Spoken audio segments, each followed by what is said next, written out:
Howdy everyone and welcome back to Affinity for Commander. My name is Alex and today we've gone the extra mile for our last section looking at the Outlaws of Thunder Junction Legends.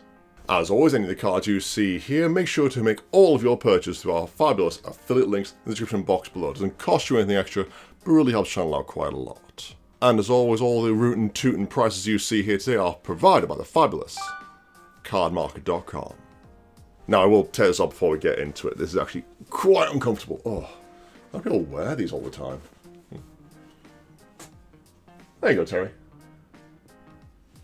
Now on to our first commander for this video. Miriam Herd Whisperer, a 3/2 Selesnya commander that reads, during your turn, mounts and artifact vehicles have hexproof. And when those creatures attack, they get a +1/+1 counter. Now mind this is strictly a limited card, so you don't get blown out after you've crewed or mounted something, go to attack, and that creature is then destroyed, essentially meaning you've tapped a creature for absolutely nothing. And then plus buffing your stuff is always a good thing, but unless some kind of random vehicle or mountain deck explodes onto the scene, I can't see her being anything more than a jank commander. Oh, Becca is back and doing more ridiculous things as well, being a 2/5 for Grixis and 1 generic with Menace. And when they connect with a player and deal combat damage, you get that many additional upkeeps. So if nothing else is done with her power, you get 2 additional upkeeps after they've hit a player. Now, Becca by herself is already really good. Like, put this with any manner of commander like Goshintai, for example, so you trigger shrines again in your upkeep. Or if you've got something like any of the courts out that already have powerful effects and tripling them up essentially, yeah, that seems pretty good as well. Or you just go for a mechanized production win on fast forward. I think she can be a great commander, especially with the nonsense you can pull off by increasing her power, so you get many more upkeeps. Up next is Rakdos the Muscle, who is a 6/5 Flampler who just gets better and better the more you read him. Whenever you sacrifice a creature, you exile top cards of target player's library equal to the CMC of the sacrificed creature, and you may then play those cards.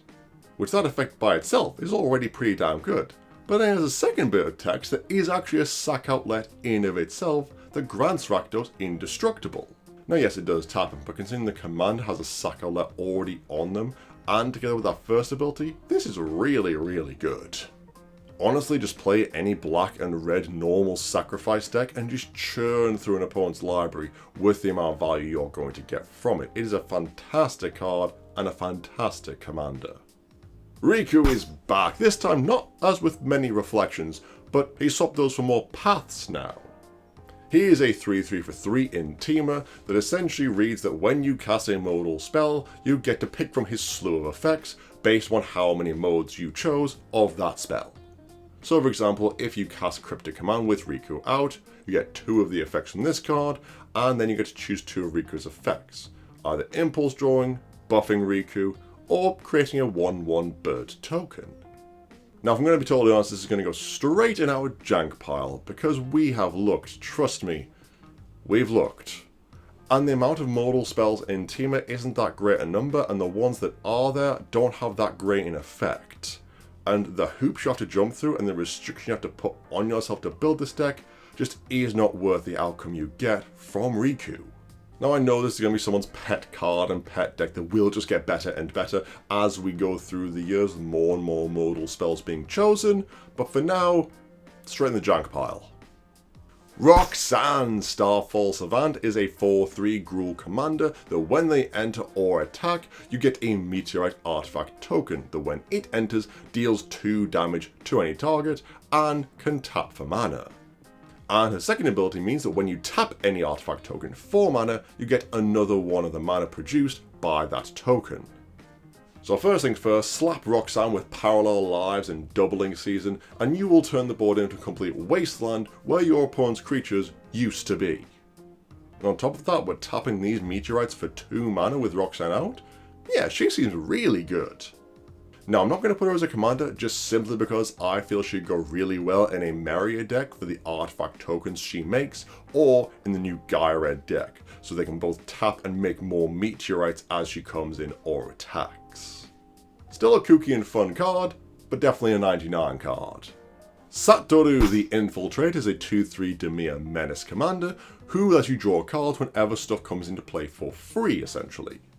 So stuff like to spend, plot, or flickering your own stuff, that works great for Satoru's ability and lets you draw cards. And yes, as nice as Dimir free stuff does sound, I just can't shake the feeling this isn't really doing a lot beyond drawing some more cards. There's no clear game plan here. And whilst yes, playing Ornithopter and then drawing a card is nice, it's not really something I'm looking for in a massive blowout commander that really excites me. And unless you're playing this in some sort of Esper Flicker deck, then I can't really see it being that much of an impactful card, even in the 99. So yeah, for us, unfortunately, Satoru is a little bit jank. Salala is back in Selesnya, and this time is tapping for still a boatload of mana, but now it is equal to the amount of different powers amongst creatures you control. And whenever you cast a creature spell, you get a 1/1 mercenary with the ability to tap and increase the power of a target creature you control. Only as a sorcery though.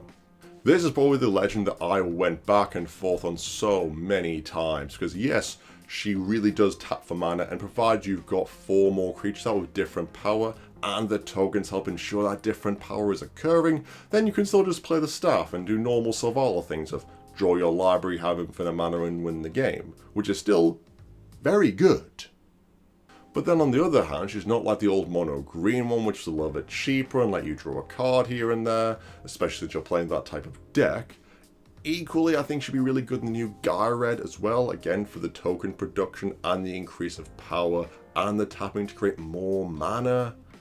Honestly, for me, I'm going to make her as a commander, simply because I love the fact when you cast a creature spell, you get that 1/1. Which that, in Selesnya, yeah, that can get out of hand pretty quickly.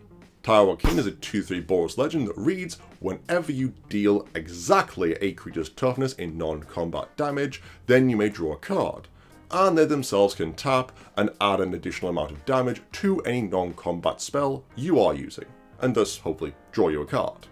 Jank, jank, jank for days. I just cannot see how this is effective in any way for any deck. Yes, I know it's Boros draw cards, but come on, that's so inefficient and so ineffective. And when you get to the late game and the big guns start getting out, this is just going to get swamped over and be no use to anyone.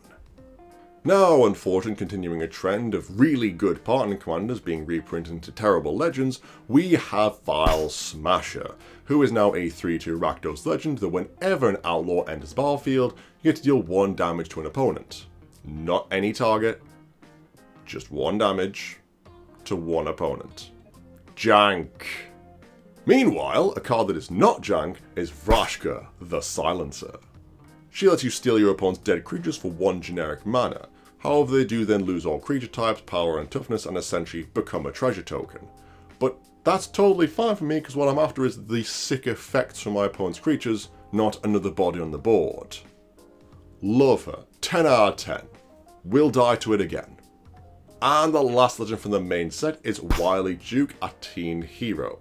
A 3-mana 4/2 with vigilance that reads, when they become tapped, you gain 1 life and draw a card. Now, obviously, the fact that they have vigilance means you can't just attack with them to get that sweet draw trick. You have to be a little more inventive with stuff like Cryptolith Rites, Springleaf Drum, or the new Guy Red to tap them to make a copy of a token that enters the battlefield this turn. God, I love new Guy Red. Overall, I really like him as a card, but would 100% put in more of a 99 card in something like Catilda, for example, so you can take advantage of that draw and gain life trigger by tapping them for other purposes, as well as you can put them also in new Guy Red. So yeah, Wily here, definitely a good 99 card. And the very last legend from this set isn't strictly in the main set itself, but is found in the big score slot, and that is loot, the key to everything. Also known as Vaska and Jace's new adopted son, dog, thing. Loot is a 1/2 with Ward 1 for Teamer colors, and essentially lets you play X cards on top of your library equal to the different amount of non-land permanents you control. There's a lot of impulse drawing in this set. So for example, if you have loot out and an artifact and an enchantment, then at the beginning of your upkeep you exile top 2 cards of your library and are able to play those cards this turn. So Loot essentially wants loads of different card types to get the most value out of their ability, and maybe a Paradoxical Haze isn't going to go amiss here. Sadly, no block for Becca, because that would be sweet. Personally, I can't put him in jank piles simply because I think he's just such good value commander, especially in Team of Colours, and also, he's just kind of adorable, isn't he? And then I can't put him in the 99 because there's no other legends in those colours that have a sort of types matter theme to them. Loot is actually rather unique in this. So I guess I'll just have to be a commander for an incredibly haphazard deck full of artifact creatures, battles, and planeswalkers. At least one of his adoptive parents can be in the deck with him, I guess. It's not like there aren't enough copies of him to choose from. And if you move over to the fabulous TCG Home, you'll be able to see all the cards that we have sorted into being commanders from the set. Those cards that should be in the 99. And those precious few that are just simply jank. And that's it, that's all the Legends of Thunder Junction gone through. Good for you for sticking through all 3 parts with me. It's been a wild ride. What were your favourite Legends, or what are you looking forward to building as a commander? Let us know in the comments below, we read every single one of them. And as always, all Affinity for Commander content is made possible thanks to the support of our amazing patrons. You guys are truly, truly awesome. If you too like to become a patron of the channel and get access to exclusive EDH-related rewards, tokens, stickers, and exclusive Discord server, please make sure to check out our link in the description box below. You can also support the channel by liking this video, subscribing, commenting, or sharing it on your preferred social media platform.